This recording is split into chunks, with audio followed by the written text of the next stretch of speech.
Hello everyone, and welcome to my BNB CBS Gossip 24 channel. Katie fears Eric poaching allegations, RJ's Couture offer.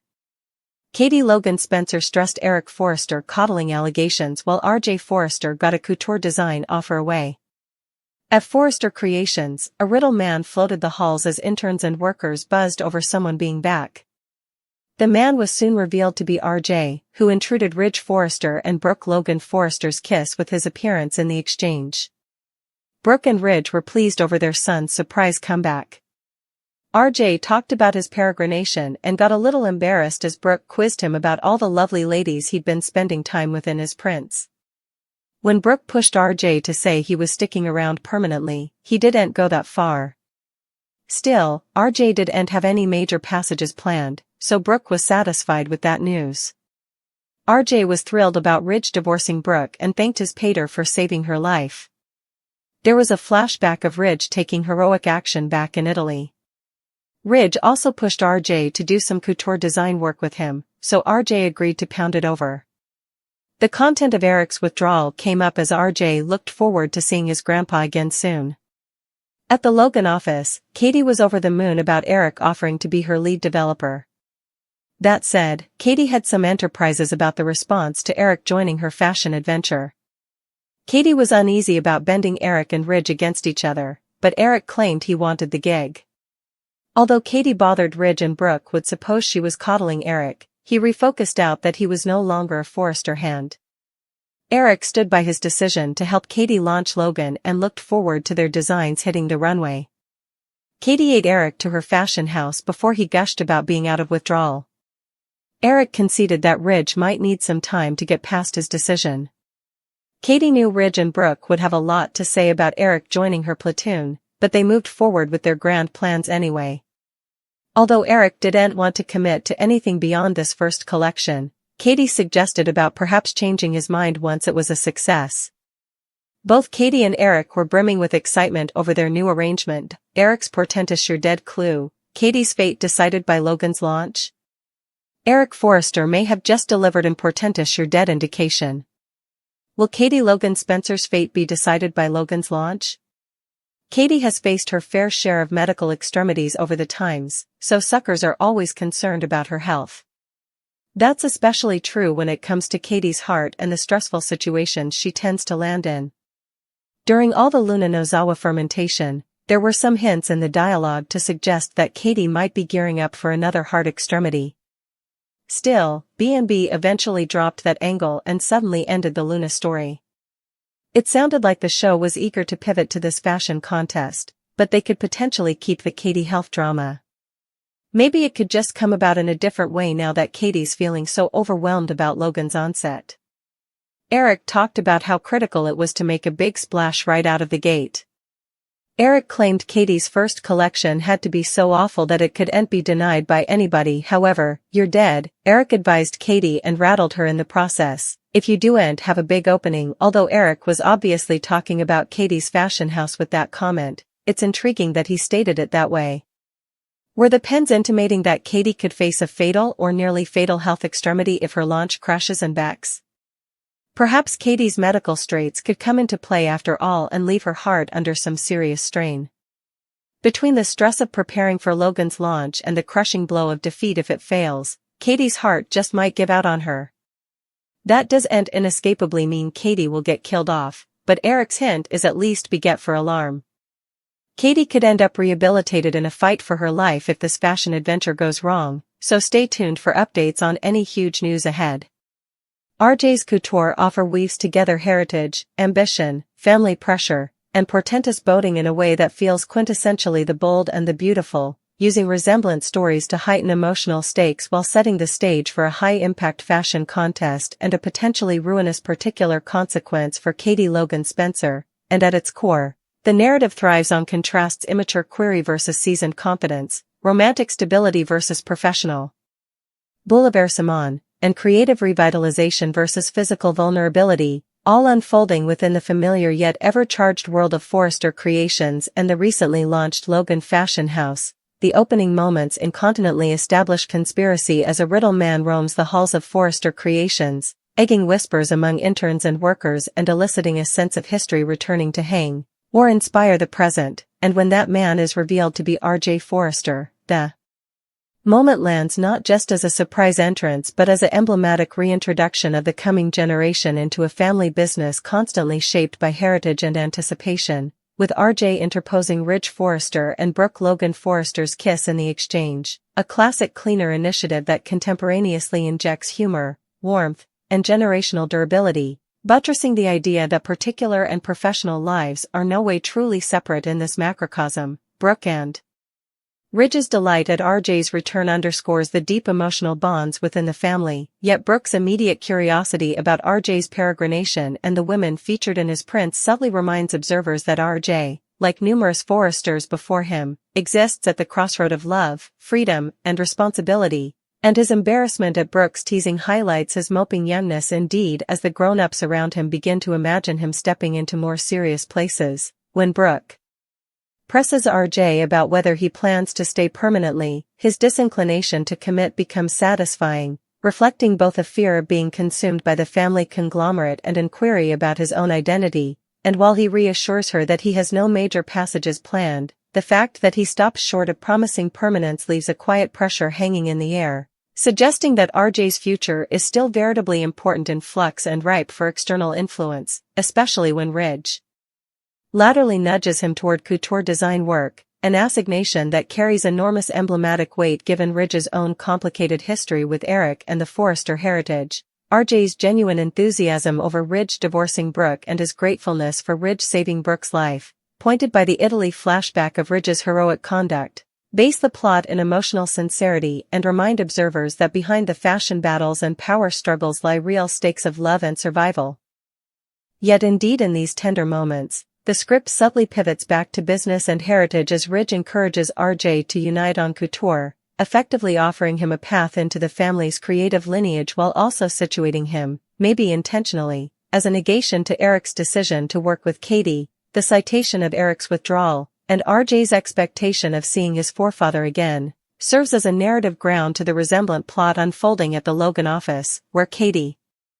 Logan Spencer is riding a surge of excitement tempered by deep-seated anxiety over Eric Forrester's agreement to serve as her lead developer, a development that's both professionally thrilling and politically fraught, given Eric's towering status within the Forrester family and the long history of contest, fidelity, and treason that defines these characters' connections. Katie's joy at Eric's offer is palpable, representing confirmation not just of her business wit but of her creative vision for Logan as a licit fashion house, yet her enterprises about the response from Ridge and Brooke reveal her acute mindfulness of the implied rules governing this world, particularly the fear that her success will be framed as treason rather than independence, and her apprehension about bending Eric against Ridge gates into an important deeper emotional fault line, one shaped by times of shifting alliances, romantic snares, and professional competition. Eric's asseveration that he wants the gig, coupled with his memorial that he's no longer a Forrester hand, underscores his desire for autonomy and reinvention, framing his decision as an assertion of particular agency rather than an act of aggression. Yet the veritably need to make this explanation highlights how necessary the Forrester shadow truly is, and Katie's fear that Ridge and Brooke will charge her of coddling Eric speaks volumes about her internal conflict, as she's torn between seizing a formerly by a lifetime occasion and conserving domestic harmony, a balance that has infrequently proven sustainable in this macrocosm. Eric's enthusiasm about helping Katie launch Logan and seeing their designs hit the runway injects the plot with a sense of creative revitalization, situating Eric not as a relic of the history but as a visionary eager to prove his applicability. And Katie's formal hello of Eric to her fashion house feels conventional, nearly recalcitrant, as though she's claiming her space in an assiduity long dominated by Forresters, while Eric's gushing about being out of withdrawal reinforces the theme of alternate chances and the turndown to fade still into the background. Still, Eric's acknowledgement that Ridge might need time to get past his decision adds a subcast of ineluctability to the conflict, signaling that emotional fallout isn't just possible but guaranteed, and Katie's recognition that Ridge and Brooke will have plenitude to say about Eric joining her platoon further cements the sense that this launch is as important about particular reckoning as it's about fashion. Yet despite these brewing pressures, Katie and Eric move forward with grand plans, buoyed by collective excitement and the intoxicating pledge of success. The fact that Eric doesn't want to commit beyond the first collection introduces an turnabout of query, suggesting that this cooperation, while important, is also precarious, and Katie's sportful hint about changing his mind if the collection succeeds underscores her sanguinity while also subtly forerunning the immense pressure she's placing on this debut, pressure that becomes central to the portentous turn the script takes in its ultimate half. The narrative deepens and darkens with the preface of Eric's nipping line, "If you don't have a big opening, you're dead," a statement presumably about the ruthless nature of the fashion assiduity but laden with unsettling subtext given Katie's well-proved history of medical extremities, particularly involving her heart, and the pen's choice to frame this warning in similar stark, non-fictional terms feels deliberate, inviting observers to question whether the stakes of Logan's launch extend far beyond professional embarrassment or fiscal loss. Katie's once health heads have conditioned cult to hear nearly for any hint of physical vulnerability, and the memorial that stress is a known detector for her heart issues casts her current situation in a far more dangerous light, especially as she shoulders the weight of launching a new fashion house, managing a high-profile cooperation with Forrester, and bracing herself for ineluctable counter-reaction from Ridge and Brooke. The script cleverly references the lately abandoned Luna Nozawa plot, noting that earlier dialogue suggested an implicit heart extremity for Katie during that fermentation, only for the show to pivot suddenly to this fashion contest, a move that suggests not abandonment but redirection, as though the pens are simply chancing a more thematically reverberative way to readdress Katie's vulnerability by tying it directly to her ambition and the cost of standing on her own. Eric's emphasis on making a big splash right out of the gate amplifies the pressure exponentially, framing success not as a thing but as a condition for survival. And while he easily means survival in the competitive sense, the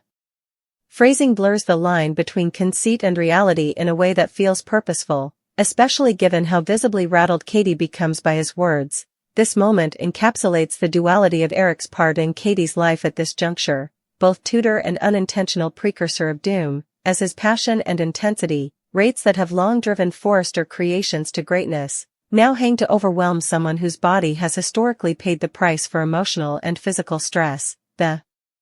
possibility that the pens are intimating at a fatal or near-fatal health extremity if Logan's launch crashes and backs adds a subcast of woeful irony to the plot, suggesting that Katie's topmost act of independence could also be her most dangerous, and the notion that her heart might give out under the combined strain of medication, anticipation, and implicit defeat resonates deeply with the show's long-standing disquisition of how love, ambition, and contest can relatively literally be matters of life and death. Importantly, the script stops short of definitively prognosticating Katie's demise, maintaining suspension by framing Eric's line as a cause for alarm rather than a vaticination, and this restraint keeps the followership engaged, assuming not just about whether Logan will succeed but about the particular risk that success, or failure, will exact, with the possibility of hospitalization and a fight for her life brewing as a dramatic consequence that would ripple through every connected character, from Bill Spencer to Brooke, Ridge, and indeed Eric himself, who might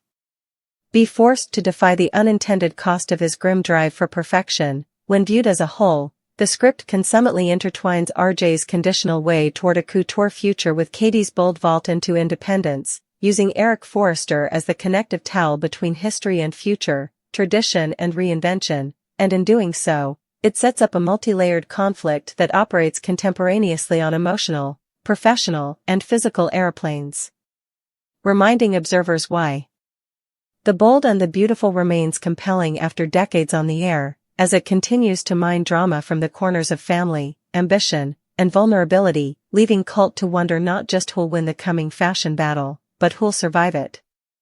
As the story continues to unfold, the ripple goods of Forrester's decision and RJ's unanticipated return begin to widen, transubstantiating what originally felt like separate plot vestments into an connected web of emotional and professional consequences that hang to upend the delicate balance among the Forresters and Logans likewise, and the longer this pressure simmers, the clearer it becomes that no character will crop untouched by the choices now set in stir. In the fate of RJ's reunion with Ridge and Brooke, the atmosphere at Forrester Creations subtly shifts, invested with both nostalgia and expectation, as workers who formerly rumored about Eric's brewing withdrawal now buzz about the possibility of RJ representing the future of couture at the fashion house. RJ's presence alone stirs undetermined questions about heritage, especially for Ridge, who finds himself standing between recognizing his father's benefactions and asserting his own authority as the creative force behind Forrester Creations, a struggle that becomes decreasingly pronounced as Eric's collaboration with Katie grows more public. Ridge, though outwardly probative of RJ exploring design work, cannot ignore the emblematic counter-accusations of his son potentially stepping into a creative part at the same time Eric has chosen to advance his genius away, and this duality gnaws at him, reviving old precariousness about being constantly compared to his father and now, maybe, facing competition from his own child.